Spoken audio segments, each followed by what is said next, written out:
Governor John Hickenlooper faces former State House Speaker Andrew Romanoff. Political specialist Shaun starts off on that race in her weekly reality check.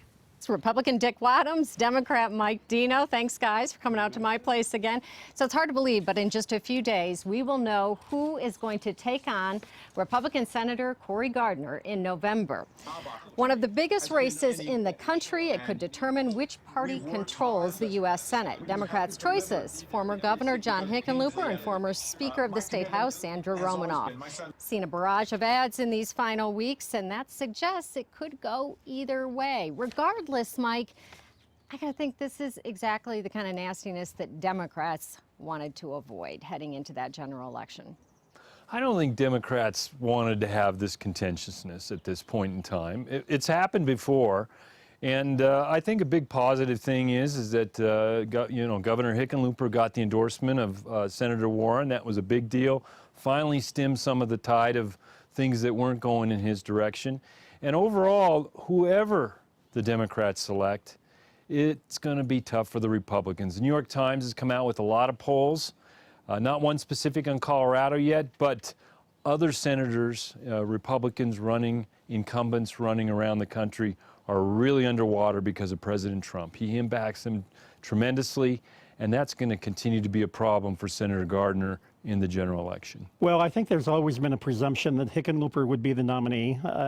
And one thing's for sure, Shaun.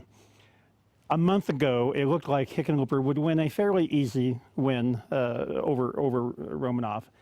But he's a much different candidate today. He's been exposed for probably being the worst Democratic candidate for the U.S. Senate in a competitive seat in the nation, honestly.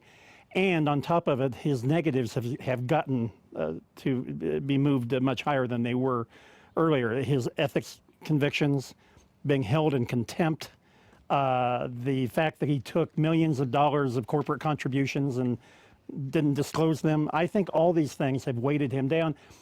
Chuck Schumer, the Democratic leader of the Senate, and the Democratic Senatorial Campaign Committee out of Washington have a lot at stake in this. They're trying to bail the guy out, and they probably will, but he's a very weakened Hickenlooper going into the general election.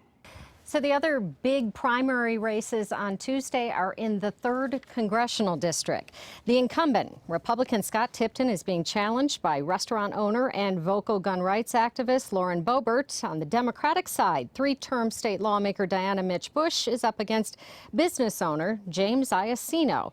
And this race, mirrors several others around the country where we are seeing these insurgents up against these establishment candidates. So, Dick, should we infer anything from the results, anything broader from these results next Tuesday? You know, Shaun, it used to be if you were an incumbent congressman, you never got primaried by an opponent. And now you're having these ideological challenges from the left in the Democratic Party and from the right in the Republican Party. And I think we're going to see more of it over the years. I mean, being an incumbent just doesn't have the same cachet to it that it used to. Boebert is running a very spirited challenge against Scott. Scott will win, and Scott needed to take this seriously. But you're going to see more of it. I mean, and of course, a couple of Democrats fell yesterday, incumbents to challengers. So, it's interesting, Mike, that you see national Democrats spending quite a bit of money to save these establishment candidates, and the insurgents are really connecting with these grassroots. What do you make of that, and what does that maybe portend for November? Well, number one, you still have a lot of momentum from 2018 for the insurgents. You also have the times we're in at this point. Certainly what's happened with the Black Lives Matter movement, and the rallies, and certainly the unrest in communities have really energized people to really look at, who are we electing to office, and they're turning out to vote. And so I think that we're going to continue to see that all the way through the general election, and it's activating people. I mean, you're seeing people like LeBron James doing the Get Out the Vote effort. He's formed his own nonprofit committee to actually urge people in certain parts of our country to register to vote and to vote. Yeah, I think it's going to be an interesting election, unlike any other, really. So I'm going to put you guys on the spot here. Predictions for next Tuesday. Dick, you want to start? A very narrow win for Hickenlooper in the U.S. Senate race. Once again, he will come out much weaker than he would have otherwise. Well, I predict that Governor Hickenlooper will win the primary. It won't be the double digits I think he wanted to have, but it'll be a victory. You guys are joining me next Tuesday, so we'll have results, reaction, and analysis. We'll see you then. All right, Shaun, gentlemen, thank you so much. Don't forget, we will have that hourly updates for Tuesday's primary on CBS and Denver. Look for the numbers and all the comments at 7, 8, 9, and 10. Head to cbsdenver.com or download the CBS News app.